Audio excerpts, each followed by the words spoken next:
Vestry by Jim Burke.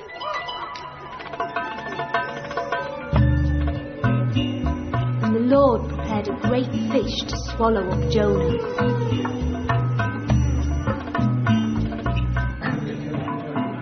Number 1. Spout. Hey? Oh, no, it's not Satan, no. You help yourself, pal. Sit yourself down.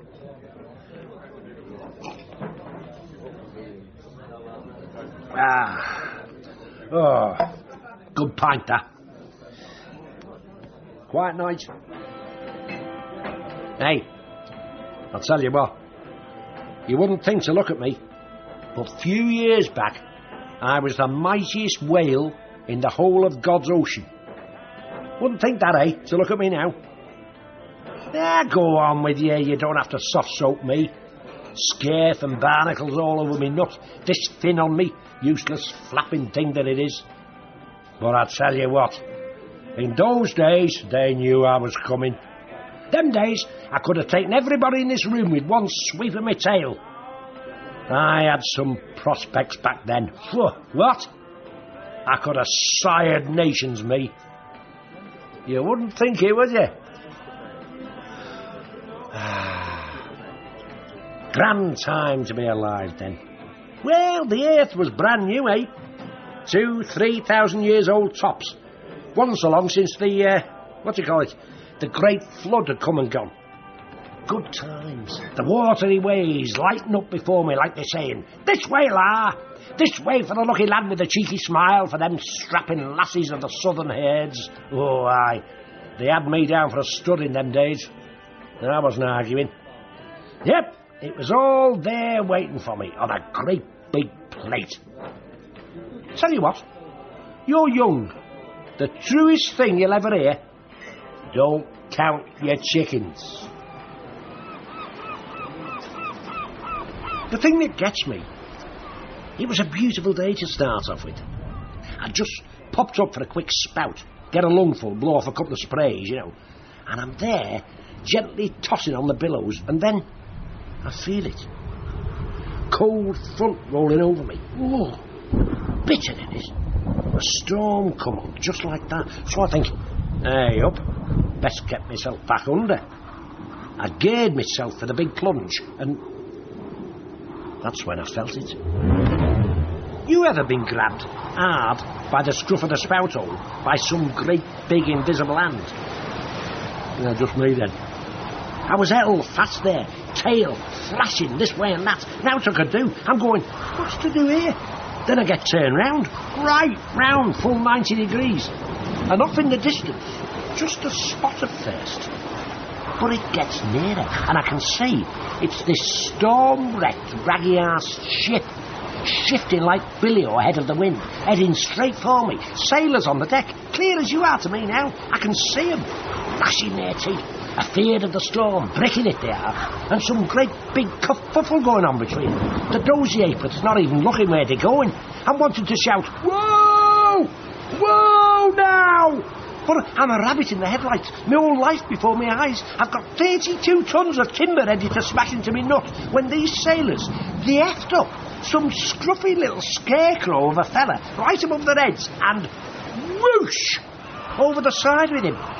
The ship swears, all 30 tons of it misses me by that much. But this fella defied overboard. He's like he's in free fall, giving it the old windmill impressions with his arms, and he's plummeting right towards me. And I'm gawping up at him, he's gawping down at me, both of us gobs open in amazement. And before I know it, yeah, you guessed it.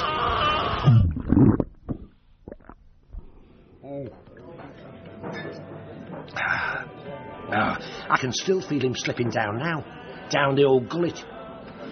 Of course, at the time, after the initial panic stations, I'm telling myself, there's nought you can do about it now, is there? Que sera, sera, and all that. In the meantime, you've got some top-quality rumpy waiting for you way down in the balmy south. What's the priority here? So, nothing else for it.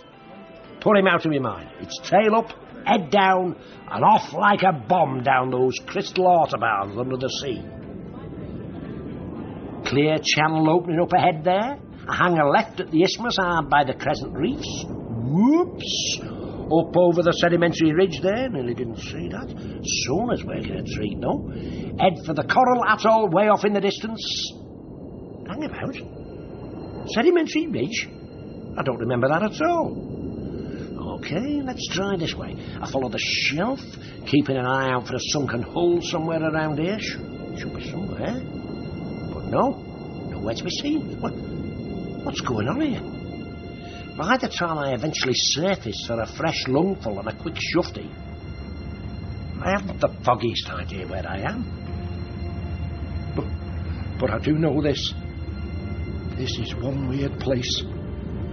Volcanoes belching fire all around, skies the colour of smoke and sulphur, handy-looking sea snakes writhing around in gangs. I'm snagging up poxy, stinking seaweed everywhere I turn. Nice neighbourhood. And that's when he starts giving me jip. Whoa, the little... I can still feel it now. The feel of that little... Oh, I won't say it. Them scratchy little hands of his clawing away at my stomach wall in despair. And howling and lamenting for hours on end. I'm trying to figure out a plan of action there, and I can't hear myself think. Oh! What I'd have given to have had him within walloping distance of my tail right then. I'd have given him something to lament about, all right. You get to thinking, don't you? You're lost, you're hungry, you're scared, you've got some screaming nut job tearing chunks out of you from the inside, and to cap it all, you've got 20,000 metric tons of marine pressure playing havoc with your migraine. You get to thinking, why me, eh? Of course, the last thing you expect when you ask that is some kind of an answer. I'll be honest with you. By now, I'm ready to chuck in the towel. I was at my lowest point ever. But then this voice, this colossal, awesome, booming voice, unlike anything I've ever heard, made me tingle all over it did. It says, "Thou fish, seek ye dry land." Okay, normally, I don't go for being called fish. All right, I can get a bit prickly if anyone starts bandying that around in my earshot. I mean, do I look like a fish to you? But this voice, it's loaded with such, I don't know, calm authority. I don't mind what it calls me. Not a bit. And I'm looking around trying to figure out where it's coming from and wanting to hear it again. Because the feeling it gives me, it's like, oh, what's it like? It's like being stroked by thousands upon thousands of soft velvety fins.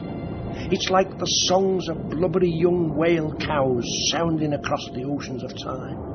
It's like the music of cherubic little calves swimming through their mammy's milk that somehow has been splashed across the night sky and form new constellations, new galaxies, where everything is beautiful. So beautiful.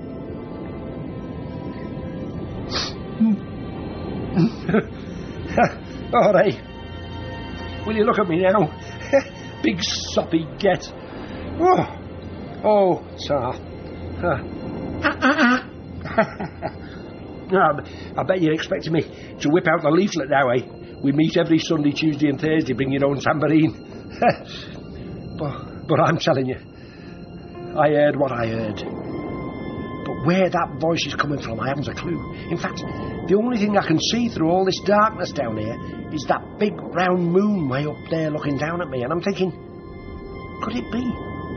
Could that be where this voice is coming from? And I think, yeah, because when this voice comes to me again, the moon, it gives a little shiver.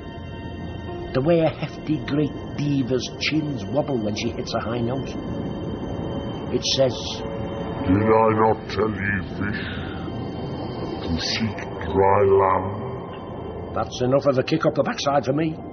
I peel myself up from the ocean floor and I'm rocketing up to the surface like you know what for trouble. I burst from the water like a Polaris. Hey, you should have seen the looks on them sea snakes then. They weren't so tough after all. Scattered they did. And I'm up. shooting up in the air. Wouldn't have been surprised if I'd kept going and all the way to the moon. But then it's boom, back in the water. And after that moon, how long was I at it? Hours it must have been. But before I know it, whap! I'm tearing up the beach like a stonking great asteroid, sending great spumes of sand 30 foot high. Hey! I slammed the brakes on. Your man inside me here, he keeps going. Shoots straight out of me gullet like a bolt of phlegm, he goes. Oh, the relief. I just lay there, savouring the moment. Well, I'd done as I'd been told. I'd found dry land, and I awaited further instructions. Only the moon wasn't there anymore. The sun had come up, see? Phew! Scorching, sweltering, and there was no voice now but the lapping surf and the wheeling gulls and a weird, rapid kind of wheezing. It takes me a while to realise it's me, gasping through my spout hole, 10 to the dozen, because I'm just waking up to the reality of the scariest word that any of us, and I don't care how big you think you are, the scariest, most blood-freezing word that any whale can ever hear. Beached. Oh, of course, he's all right, sitting there blinking away. Then he goes scrambling backwards away from me, kicking up the sand like he thought I was going to belly flop up the beach and gulp him down all over again. I should Coco. And even if I'd a mind to, he can see I'm in no position to do out of the sort. Got one fin hanging off by a thread, sand's crusting up my eyes, can't hardly breathe, what with my own weight bearing right down on my lungs by now. And I'm looking at him thinking, yeah, that's right, come on, genius. Don't sit there gawping at me. Come and give us a push.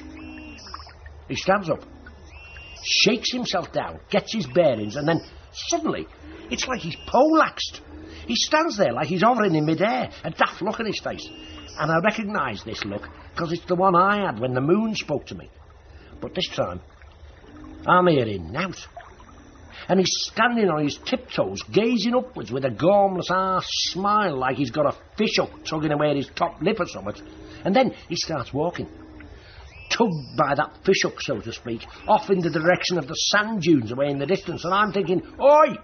Oi now! I'm all flaming right, Jack. What's the crack here? But he keeps on walking. Doesn't even do me the courtesy of a backward glance. And he clambers up over the dunes. By now he's a spot in the distance, his head just over the rise. And then he's gone. And I'm on my own. Tell you what, I never thought I'd miss that fella. All day I lay there, sun pounding down on me, my lungs getting more useless than a pair of shrivelled up mermaid's purses. Then the sun drops and the moon comes up. I'm not happy with that moon, and I tell it so. Reckoning it's kind of taking me for a bit of a mug here, if you ask me. Still, I know I won't stay miffed at it for long. If only to say something to me again. Say something in that wondrous, velvety way it's got. Anything. Anything at all.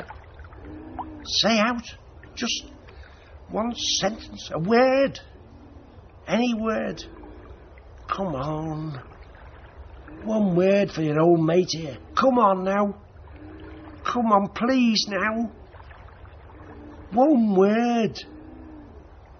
A time, gentlemen, please. Now.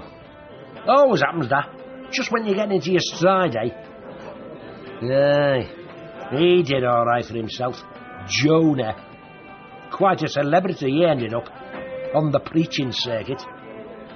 Of course, no one even knows my name. Nobody gives a monkey's. I'm not bitter. Smithy, by the way. Me name. Smithy. Nah, sir, I better not. Gotta be heading down to the beach now. Yeah.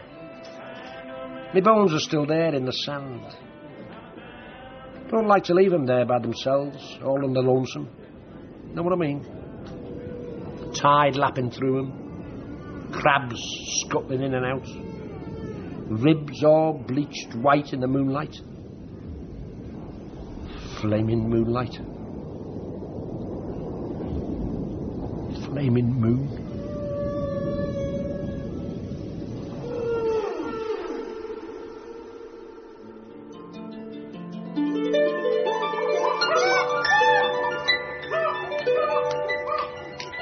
Dear Sir, with regard to your article concerning the legend of the so-called Hartlepool monkey, reputedly washed ashore during the Napoleonic Wars and hanged by local fishermen as a French spy, I would like to point out that the alleged incident, even if true, in no way constituted a unique case in those paranoid times.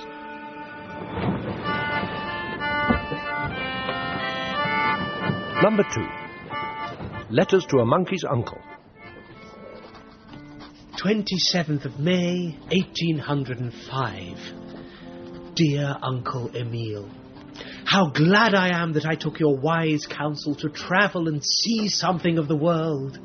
You would, I fancy, feel a touch of pride if you could see your favourite nephew at this present moment, commissioned to a rating of no less than ship's mascot, and decked out in a rather fetching brocade frock-coat, augmented with side pockets and an ingenious back flap for the protrusion of one's tail.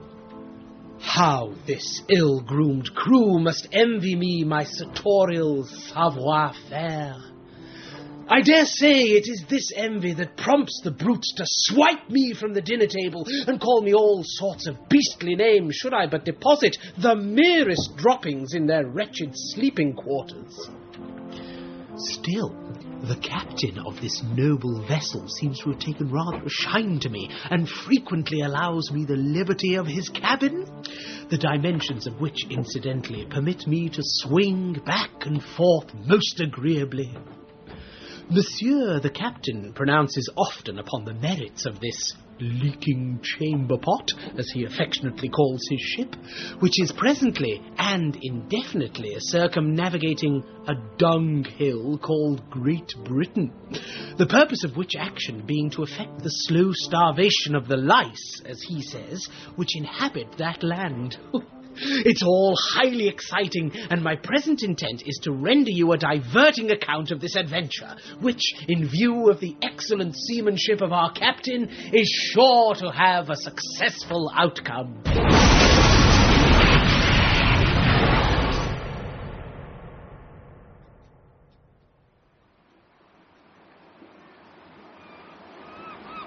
Please forgive the dampness of these pages, dear uncle. The ship was lost last night with all hands perishing. As for myself, I was fortuitously delivered from the perilous seas, and now lie gasping but unharmed upon a picturesque stretch of shoreline. It is fortunate that I seem to have been washed up on so secluded a spot, as I am afraid I should make rather a frightful spectacle to any early morning strollers. The handsome frock-coat of which I wrote with such pride has been reduced to a festoonery of tatters, indistinguishable from the stinking seaweed which garlands me about. Still, one must thank Providence for allowing me a moment to myself. No! Dash it all, dear uncle! Forgive that intemperate outburst, but I notice emerging from a distant beach hut several fellows who seem to have observed my presence. I'm afraid it's all too humiliating. Yes, dear friends, I am, as you see, most amusingly dishevelled. Hey-ho. Well, I suppose the very least I can do before offering these fellows the hand of friendship is to give it a jolly good combing. Oh, steady there! How right you were, uncle, when you advised me that a gentle primate should ever preserve the best possible appearance in public. Oh, I'm afraid that my less than well-groomed condition has rather encouraged these beach dwellers to take liberties with my person. And hale and hearty as they are, they somewhat underestimate the robustness of their handling. Still, I was rather heartened by two of their number endeavouring to explain to me the precise nature of their calling, which, as betokened by the large net they both proudly flourished at me, I took to be the noble trade of fishermen.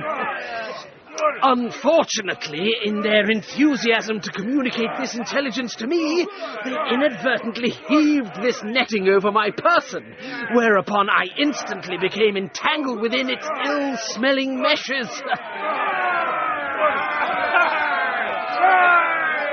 Uncle, I have urgent and troubling news to communicate. Having been dragged into the midst of an excitable crowd, I found myself being accidentally struck from all sides as these good people valiantly, but to my mind rather simple-mindedly, attempted to kick and thump asunder the fisherman's net which yet confined me. In the midst of these vain endeavours, one tooth-blackened Yahoo thrust his face close to mine and gave me to understand that there were rumours abroad that I was the better-looking twin of some iniquitous Frenchman he called Bony Parts. And, well, the plain fact of the matter is that I am to be put on trial upon the morrow as a French spy. Clearly, these accusations have their origins in the malicious intent of a skulking claque of troublemakers. But such is the democratic rectitude of this land, even the most absurd imputations must receive a hearing. La, let it be so. I confess, I am rather looking forward to refuting these contemptible charges.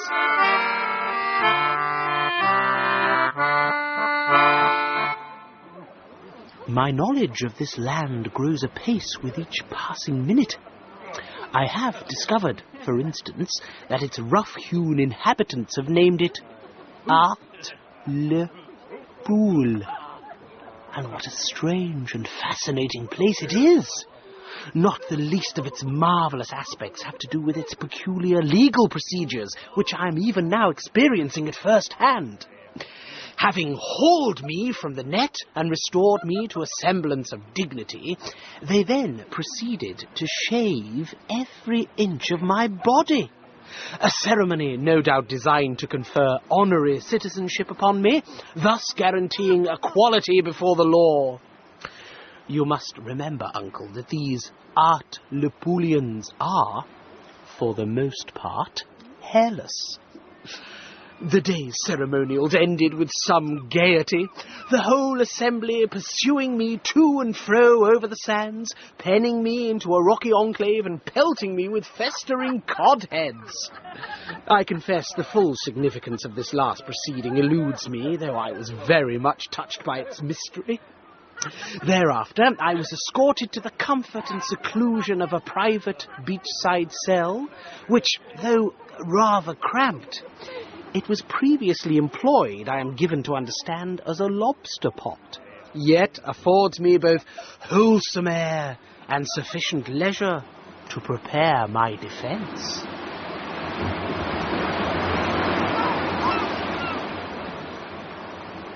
Despite the challenge to my mental facilities occasioned by a growing hunger, I have spent a constructive hour attempting to communicate my plea as meticulously as possible to the turnkey assigned to my cell.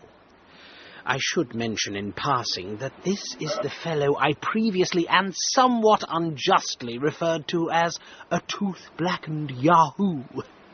He is, in truth, a cheerful cove, much given to unrestrained laughter, particularly when he good-naturedly perceives me gnawing at the bars of my cell, which are, by the way, most pleasingly infused with a piquancy reminiscent of lobster thermidor.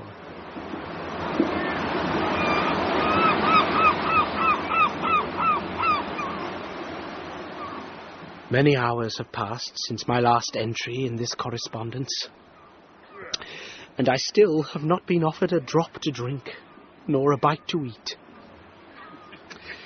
It seems, moreover, that my trial is to be delayed once more as the sun begins to decline, and the crowds have dispersed, leaving only a small guard of fishermen feasting around a fire to keep watch over my needs.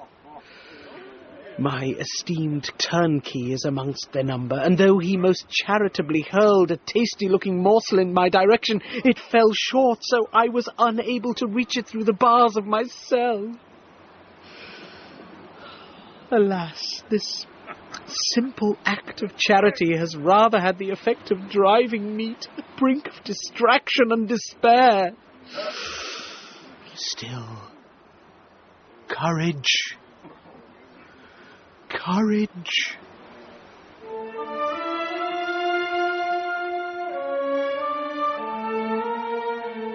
What a strange night has passed, Uncle.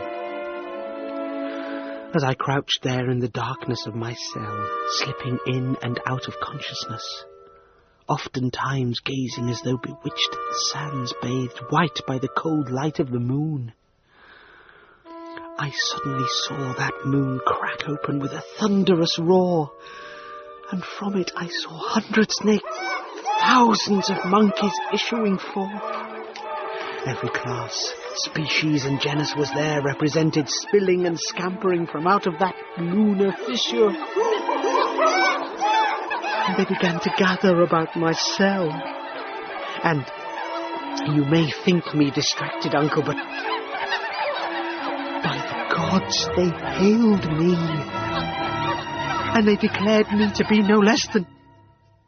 No, I do not dare to think upon it. I will not think upon it.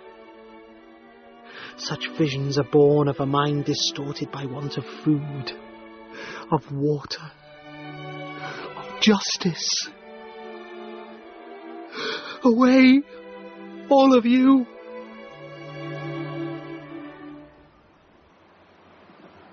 The night is over. The sublime majesty of this dawn dares me to think of the substance of last night's revelation.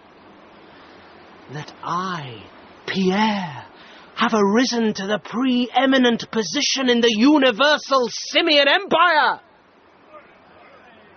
And now I see again the faces of my hosts gathering around me.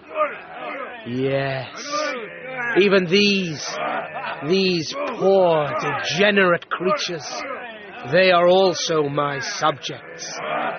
But I shall raise them. I shall set them free. They seem to perceive my thoughts, for now they seize my cell and pitch it this way and that in their zeal to set me at liberty. And now they haul me out into the sunshine. What a day of joy! What a dawn of glory! I am carried aloft on a piece of driftwood, high above the heads of the assembled throng. Such a hurling of caps, such a raising of hurrahs! My turnkey laughingly restores me to my former sartorial elegance, as he drapes across my shoulders a smart little overcoat of distinctly martial appearance. And from a humble scrap of paper, he ingeniously fashions a noble-looking three-cornered hat, which he places reverently upon my head. Another amongst the throng has given me to understand that I should place my hand, like so, inside the breast part of my overcoat. We progress at great speed across the sands, and the very sun seems to smile upon my coronation. Oh, I shall do great things, dear uncle. I shall engender dynasties. I shall make the mighty and the unjust tremble. I shall spin the world of its axis. Now, we rush on towards the dunes where stanza. What is that? A curious wooden structure, silhouetted against the sun, and from the highest beam of which descends a little loop of rope. I comprehend. I comprehend fully. I am, no doubt, expected to execute a sequence of acrobatic feats to authenticate my imperial credentials. Therefore, bring me to it, my friends, faster! Faster now! Now watch me swing, Uncle! Watch me fly!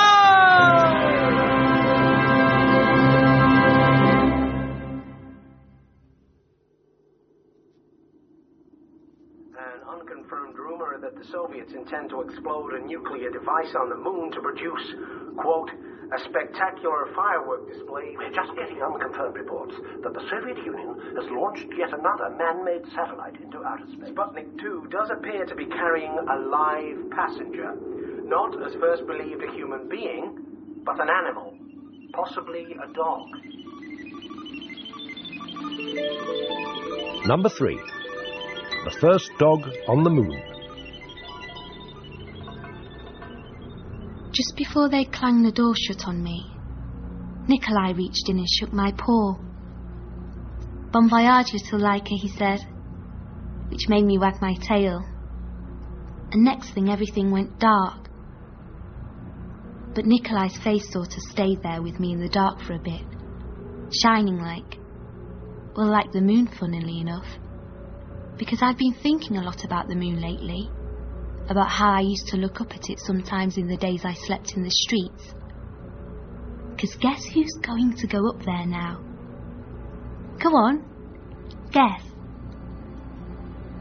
When they put me in here a bit ago, then shut the big clanging door on me, I was really good. I didn't bark or whinge for Nikolai to come back. I just waited in the dark to see what would happen next. The noise is what happened next. Everything suddenly went black and I started dreaming about that time when the dogmen came after us all. Running again. Running through the streets, through the snow. Whole pack of us. Please, please, please don't let them follow me. Follow that fat old scabby thing back there. Or the pug. Short legs on him. He's easy to catch. Don't come after me. Quick, look back. Oh, I don't believe this. They're coming after me. Both of them, big and dark against the snow, and they're really fast. But they're only men, and I'm faster than men, so I'll be all right. And then I go and skid on the ice, don't I? Going to get got now. All of a sudden, another dog shoots out of the passageway, lost her bearings, gone round in circles or something, run smack into the men, and I almost laugh the way it happens. Then they grab her, snatch her up, like she's nothing. And one of these men, he's put all his weight on her, wrestled her down. The other, he puts both his hands around her neck, squeezes hard, his face all screwed up. One of the men, he's got a cigarette hanging from his mouth. Not the one doing the strangling, the other one. The one holding her down. For a long time, smoke from the cigarette drifts up, and I watch it go until it disappears. And she's looking at me. Last time me and her'll get the chance to look at each other. Ever. Bye, Mum. Bye-bye, Mum. I back off into the shadows.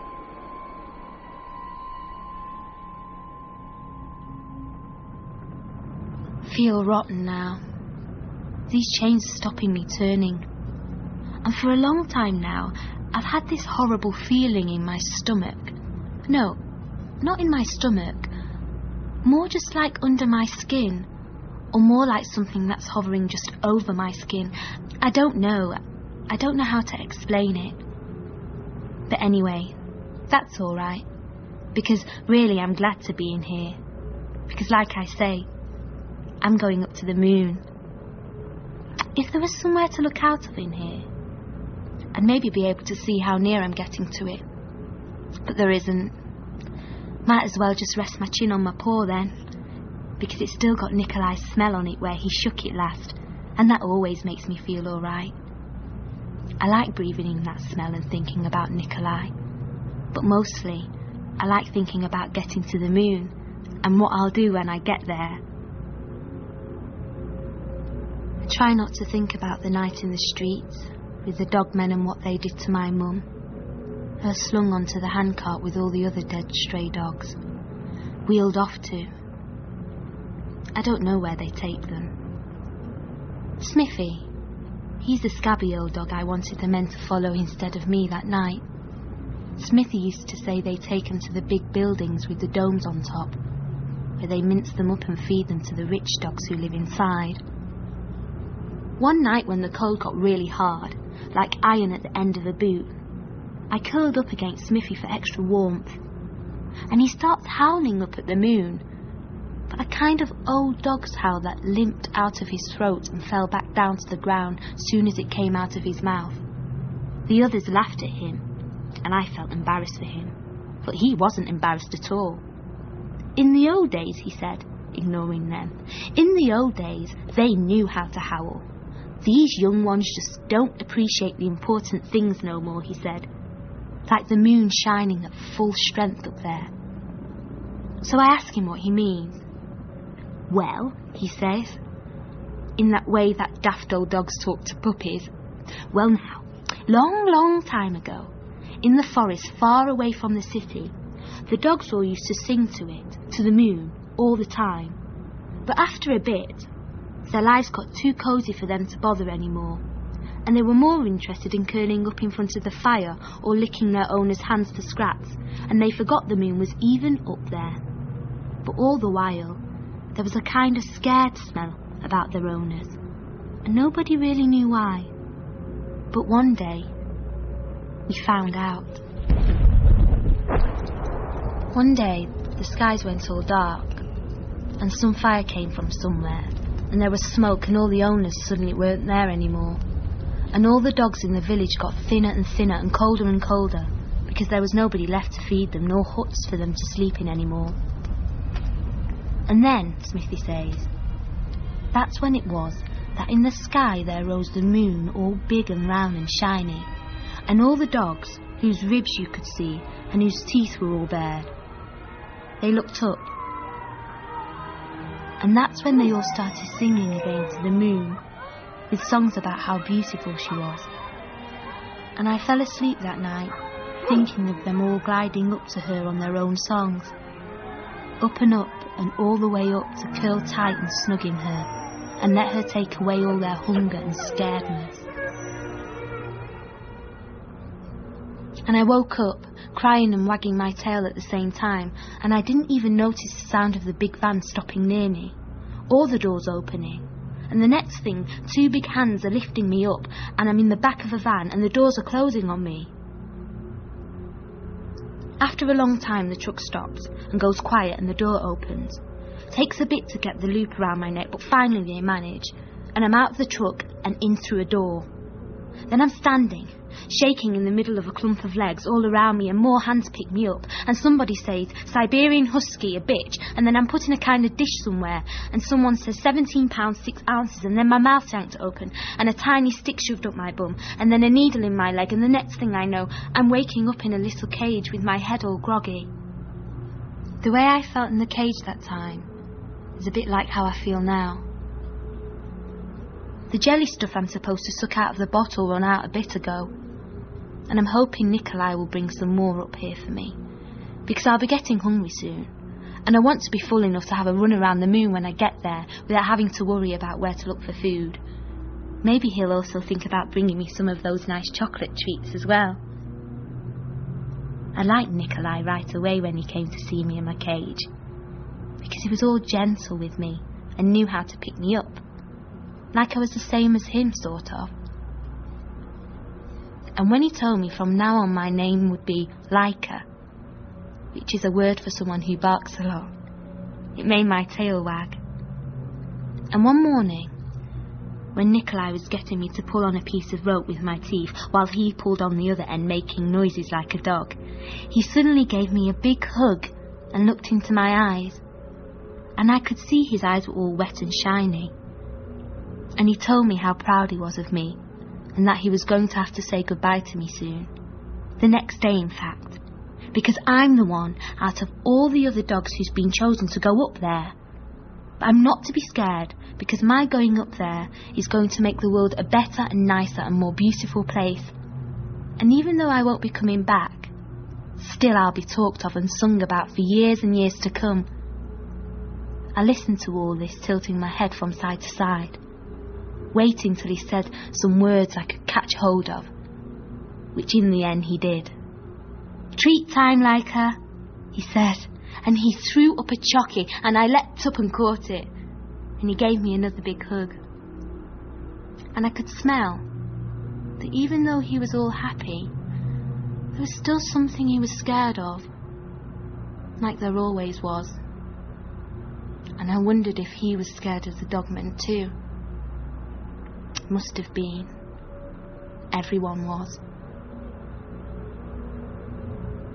Maybe Nikolai won't be coming with my food today after all. Tomorrow then. I'll get him to shake my paw again as well, because the smell of him is beginning to fade away now. Phew. It's getting really warm in here. When Nikolai comes, I'll ask him if I can hang my head out of a window to get a bit of a breeze.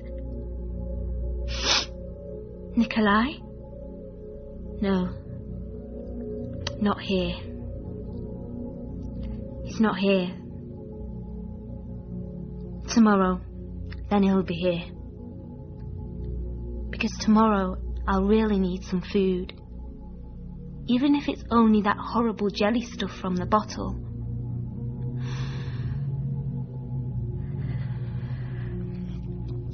Nikolai? Nikolai did come to see me before, even though everything's starting to go a bit blurred. I could easily make him out floating in through the wall and holding his clipboard up, all serious and writing stuff. Then he looked up and saw me, and smiled that smile of his, and held up a piece of rag in front of him for me to get hold of and pull with my teeth. But I was too weak and couldn't even lift my head up much. But then he reached out and he shook my paw. And then that smell of scaredness that Nikolai and all the other men had, that they always had around them. It was hardly there on Nikolai's hand this time. And I know the reason it's faded is because of me being in here now, because of where I'm going.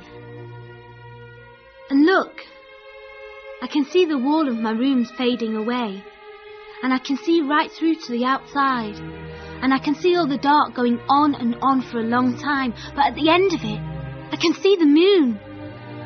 It feels as though I could stretch out my paw and touch it, and it makes me think of that story of the village dog singing to the moon all that time ago, and it seems it was all the dogs in all the villages in the world who were singing to it, including, it seemed to me, my mum and me.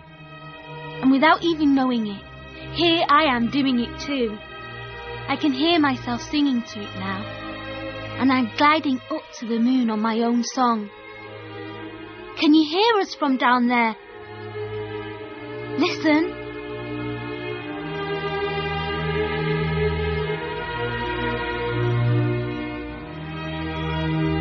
In Bestiary, Smithy was played by Sam Kelly, Pierre by Mark Chatterton, and Leica by Carla Henry. Bestiary was written by Jim Burke and directed in Manchester by Nadia Molinari.